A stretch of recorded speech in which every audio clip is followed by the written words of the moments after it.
الآن رسميا فيكتور جوميز مشاهدينا الكرام على تتويج نادي الوداد باللقب الثالث في تاريخه ليعادل أرقام نادي الرجاء ويصبح كذلك كبير أفريقيا بعد النادي الأهلي. طبعا يبقى دائما السلطان الوداد يستفيد من جمهوره يسجل حضوره.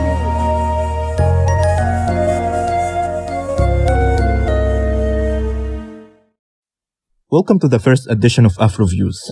This is Ahmed Khaled Sindan, and today I'm going to address the biggest elephant in the room in African football at the moment, which has to be the recent downfall of Egyptian giants Ahly Sporting Club.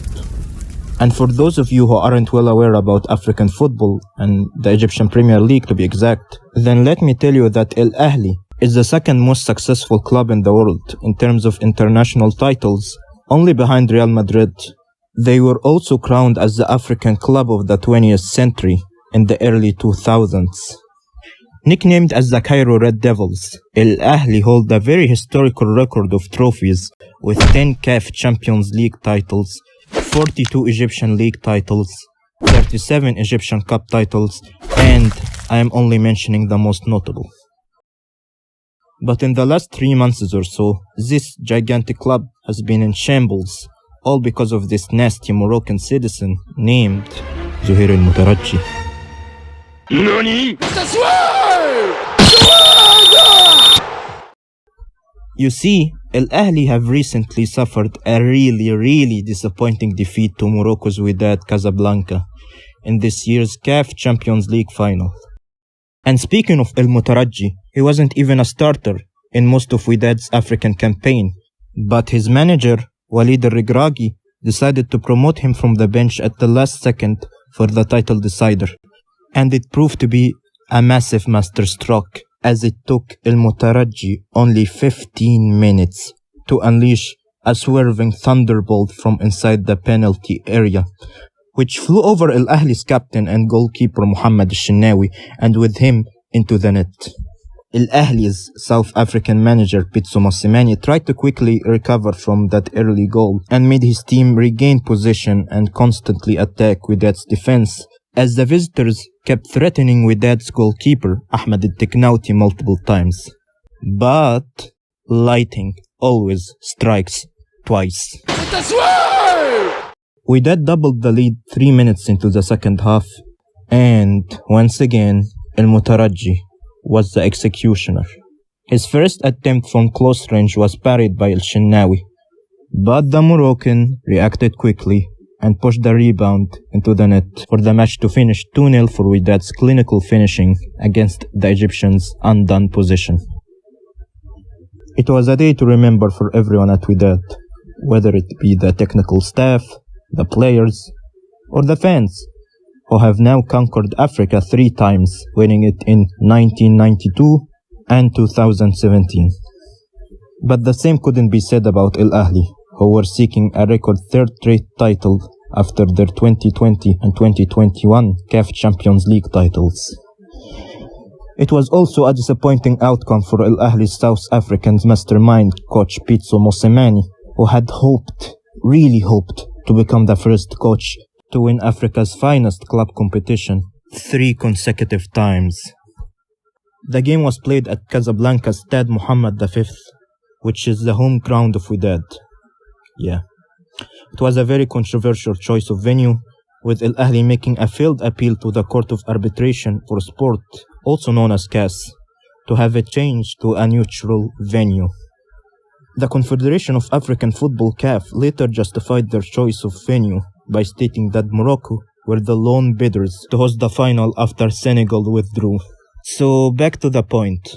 After losing the final, Pitso Mosimane was slammed left and right by Ahly's former players and legends who were calling for the sacking of the South African manager.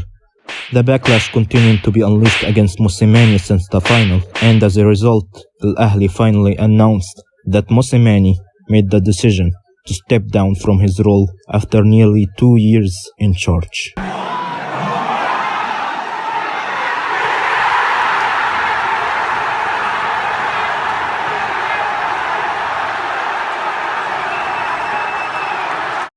Which, on a more personal note, I can't blame him, to be honest.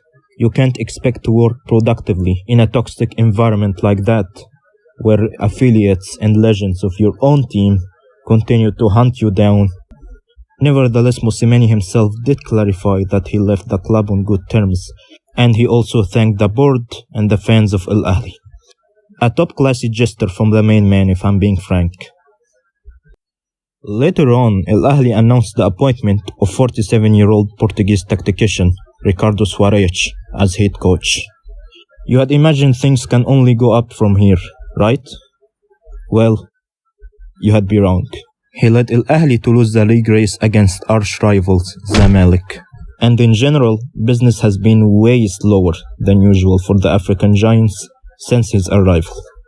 Al Ahly's president Mahmoud Al Khatib later blamed the refereeing and the scheduling of the Egyptian league fixtures for the club's poor run of form, but it was clear even for the blindest that the Red Devils have been on a downward spiral since May's Wydad final. They are currently third in the Egyptian Premier League table, and really, ever since Mosimeni's departure, things were more of the same even with the arrival of Soares.